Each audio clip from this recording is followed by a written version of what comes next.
anyways, all right, let's go ahead and move on into what's going on with technology. So we haven't talked about this in a while, and this seems to be brushed under the rug as of late that I've noticed. But did you guys know that the CBDC rollout is still happening all over the world? It is indeed still happening. I haven't heard much about this stuff recently. I wonder if there's other things going on that's distracting everybody from this beast system program that wants to get rolled out. Oh, yeah, that's right. Something to do with putting a checkbox on a piece of paper, or not a piece of paper anymore, but into a computer, which we've been promised that this time, even though everything has been so bad under Biden, but this time the election stuff has been fixed. Yes. Anyways, let's go ahead and get into CBDC. India's central bank governor advises gradual nationwide rollout as CBDC reaches 5 million users. India's got 5 million users that are actively using the CBDC program. The RBI launched pilots for both retail and wholesale CBDCs in late 2022. So if you guys don't know, just in case, there's two versions of a CBDC. There's the retail and the wholesale. Retail cannot work without the wholesale.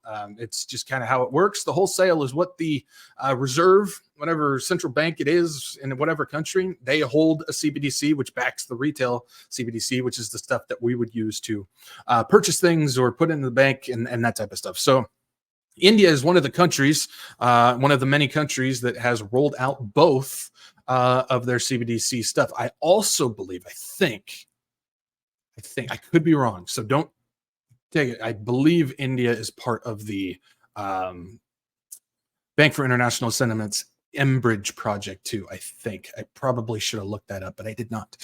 I think so, though.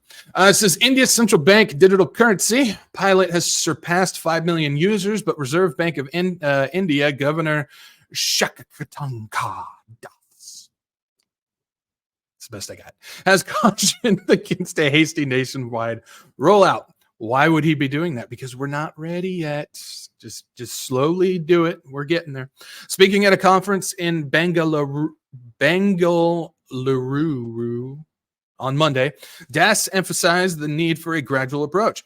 The RBI launched pilots for both retail and wholesale CBDCs in late 2022, following the finance minister's announcement in the 2022 budget speech. By the end of 2023, the retail CBDC recorded over 1 million transactions in a single day, supported by participating banks. How many banks, you say? 16. 16 banks are involved in India's CBDC pilot. Currently, 16 banks are involved in the pilot, although specific daily transaction figures were not disclosed by Das, except for the one, in 2023 that said at 1 million in a day. Well, the RBI has consistently maintained that it is not in a rush to fully implement a retail CBDC. Das's latest remarks suggest a cautious stance. The actual introduction of CBDC can be phased in gradually, he said. It's crucial not to rush the system-wide rollout before gaining a comprehensive understanding of its impact on users, monetary policy, the financial system, and the broader economy.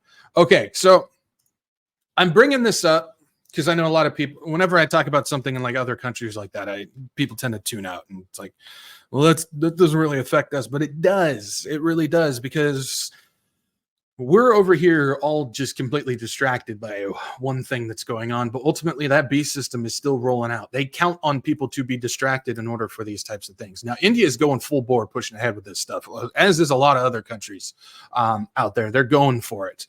A lot of them have them online right now. A lot of them are testing them. And that's the thing, is when they have a pilot system going, they've got it ready to go. They're just not ready to implement it for whatever reason that is. And we see India, we see people like Turkey's got it going on. We see people like Russia, China, Brazil. These countries have got these CBDCs that are cooking. They're rolling with them. They're going for it. And so this is still very much in play, as much as we want to forget about it at times. And it's still very much in play. And this is part of the digital technocracy that is still pushing forward. And so this is, if there's anything I'm getting tired of, it's hearing the left say the right is fascists and the right is saying the left is communists, when neither one is actually true. We don't seem to have a true understanding of the political philosophy of those. We just throw them around at each other because they sound good. The fact is both the right and the left are very much in birthday party mode compared to what communism and fascism actually would be, if you want to take time to actually look into what those political systems are. What we are heading for, though, is something that I've said several years ago, and I still stand by it because it's what the Bible outlines for us and what we can see in front of us. Is it's a neo-feudalistic technocracy. What we have going on is the construction of kings that will sit atop and control all of the peasants with their technology. We see this beast system being built in front of us, and the CBDC is part of that. Gives them full control. Now, we understand all that. We've been through the idea of controlling through CBDC and all this type of stuff. But what we see going on is the advancement of more and more countries attaching them to carbon credit systems as well, which is another system that I think that we've forgotten about as well. This is like a two-tiered, from what we have the information so far, two-tiered monetary system where it's going to be functioned off of carbon credits as well as this stuff. And I just read something. I think it's Amazon in conjunction with like the Rockefeller Foundation and a couple other ones as well, where they're getting ready to start putting biosensors in like forests, national forests, but as well as like in other countries. I think they're talking about going to Africa and whatnot, where they're going to start attaching biosensors to plant life in order to start harvesting carbon credits through the plant life. This is something that I've talked about that they've been wanting to do for a long time, is they want to take nature and monetize it. They want to be able to gain power as well as monetary funds through just sitting nature. And they want to be able to go after land and nature that people already own, like farms, but they also want to be able to go after the ones sitting there. And so I believe that they're working on, I think it's Amazon. Again, I could be wrong on that one too. I read this a few days ago and I haven't looked into it since. But this is part of this new beast digital technocratic financial system that they want to do. Plus, we also know it's been known for a long time about the Microsoft patent 060606, which has to do with using body motion in order to track, sense, and deposit tokens into people's accounts, where it's going to be able to track the movement of the person. And if you accomplish a task, it will automatically give you the tokens for that. So we're seeing these different programs that they're trying to do when it comes to monetizing not only us, but also nature in itself and combining them together.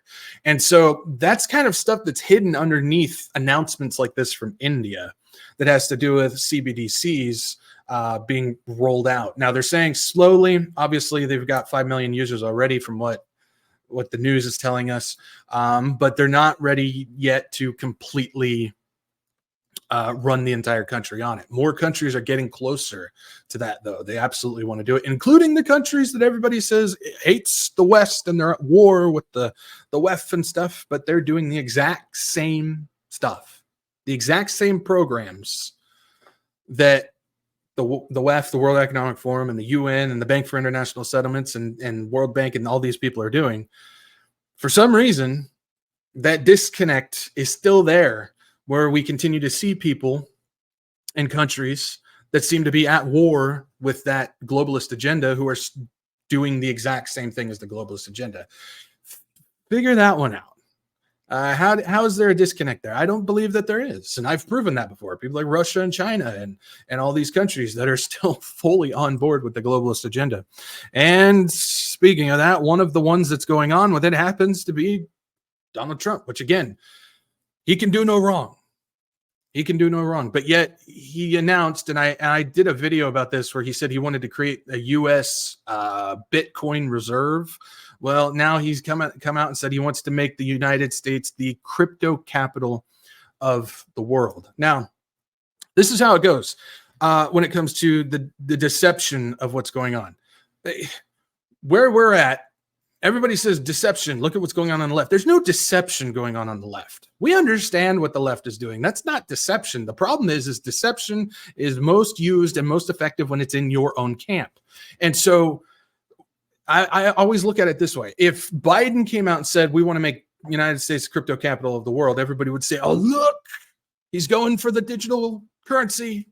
But yet when Trump says it, no, he's doing it because he wants to decentralize everything. And he's got his own thing where it has nothing to do with digital currency, even though he's wanting to do the digital currency stuff just through the Bitcoin and crypto.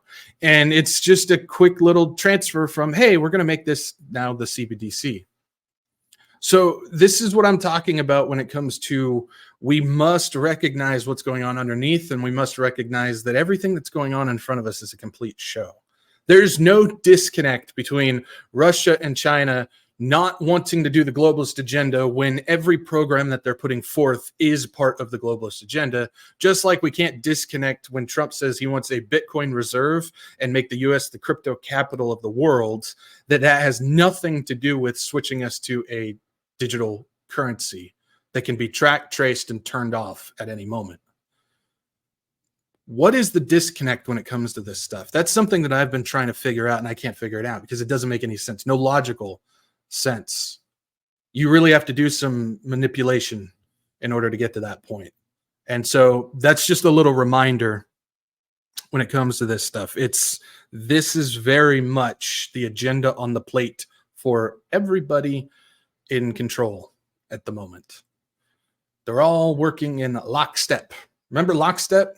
Going back to 2020, that was everybody's favorite word. Why have we forgotten that? Remember lockstep when even places like Russia and so forth and Turkey and you know, Iran, I don't know, Pakistan. Remember when they were following along with the globalist agenda as well, but there's no possible way that they could be a part of it, right? Right?